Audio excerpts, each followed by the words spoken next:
श्री कृष्णार्पणमस्तु। नमस्कार मित्रों, आप सभी को दिग्दर्शन परिवार के ओर से सुस्वागतम।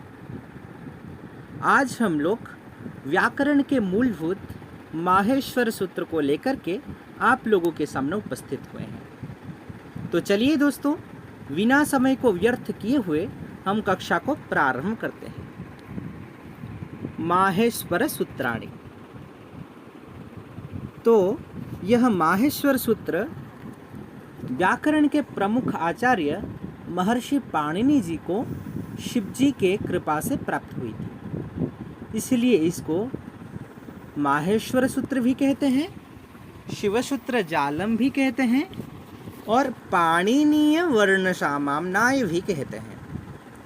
यह पाणिनीय वर्ण सामान्याय व माहेश्वर सूत्र 14 प्रकार के होते हैं, यानी इनकी संख्या 14 होती है। तो यह माहेश्वर सूत्र को हम आप लोगों को कंठस्थ करवाने के लिए पूर्णतया प्रयास करेंगे और बहुत सरल तरीके से बताएंगे। तो इसमें पहला सूत्र आ जाता है अयूण। अयूण ऋलृक एओंग ऐ औच हयवरट लण नमवणनम झभय घड़धश जवगड़दश खफ छठ थ चटतौ कपय शशसर हल। तो ये रहे आपके 14 माहेश्वर सूत्र। तो इसमें पाणिनि जी ने पहले सूत्र से चौथे सूत्र तक जो वर्ण आते हैं उन सभी को स्वर वर्ण में अंतर्भुक्त कर दिए।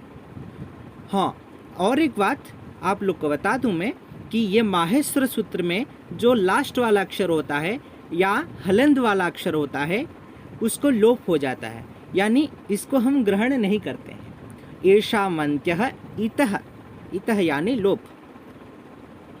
तो अ ई उ ऋ लृ ए ओ ऐ औ, तो ये जो वर्ण रहे इनको पाणिनि जी ने स्वर वर्ण में अंतर्भुक्त करा दिए।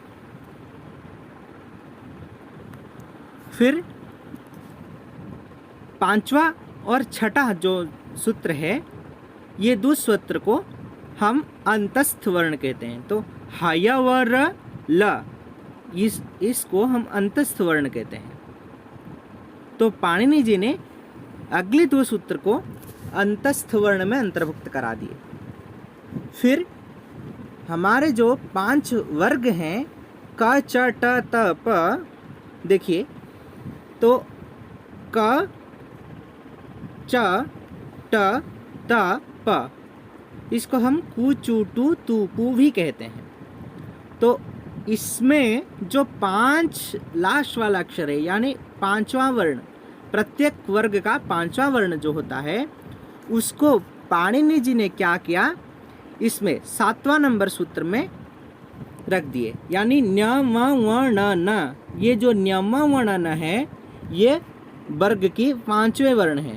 देखिए न्य म व ण न।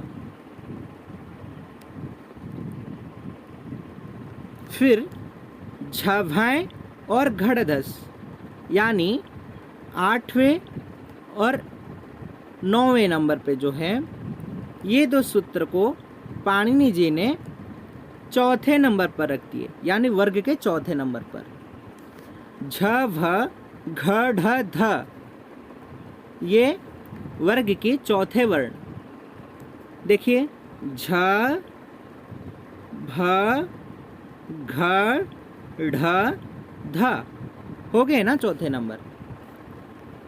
फिर जवगड़दश जो 10वां नंबर सूत्र है, यह सूत्र में जो वर्ण आते हैं ये सभी तृतीय वर्ण होते हैं, यानी प्रत्येक वर्ग के तृतीय वर्ण। ज व ग ड़ द। फिर पाणिनि जी ने ख फ छ ठ थ च ट तव। ये जो सूत्र है ये सूत्र को दो भाग कर लिए, यानी ख फ छ ठ थ, ये थ तक वर्ग के द्वितीय वर्ण हो जाए, यानी वर्ग के ये द्वितीय वर्ण हो गए ख ख फ छ ठ थ, और च ट त च ट त क प, ये प्रथम वर्ण हो गए, यानी वर्ग के प्रथम वर्ण हो गए क च ट त प, ये हो गए प्रथम वर्ण।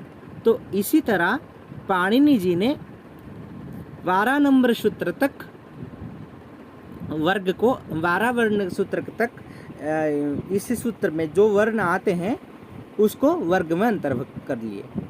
फिर 13 नंबर सूत्र होता है षषसर, तो षषसर को उस वर्ण में अंतर्गत कर दिए, तो षषस ह।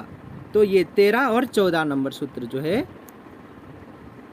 ये दोनों सूत्र में जो वर्ण हैं श श स और ह, ये सभी वर्ण को पाणिनि जी ने ऊष्म वर्ण की दर्जा दी, यानी इन सभी को ऊष्म वर्ण कहते हैं।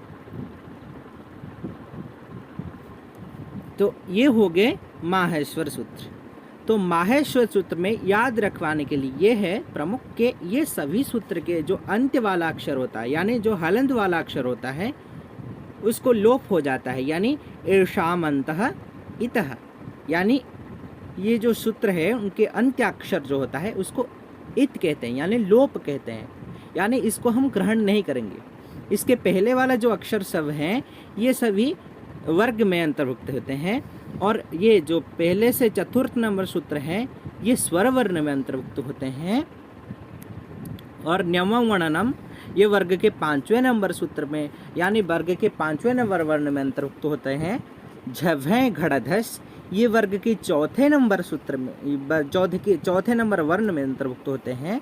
जव गड़दस वर्ग के तृतीय नंबर होते हैं, और ख फ छ ठ थ वर्ग के द्वितीय, च ट त क प ये वर्ग के पहले वर्ण में आते हैं, और श श स ह ये चारों वर्ण ऊष्म वर्ण में आते हैं। तो इसी तरह हमारे माहेश्वर सूत्र खत्म हुए। तो आप सभी को धन्यवाद, आप लास्ट तक हमारे वीडियो में टिके रहे।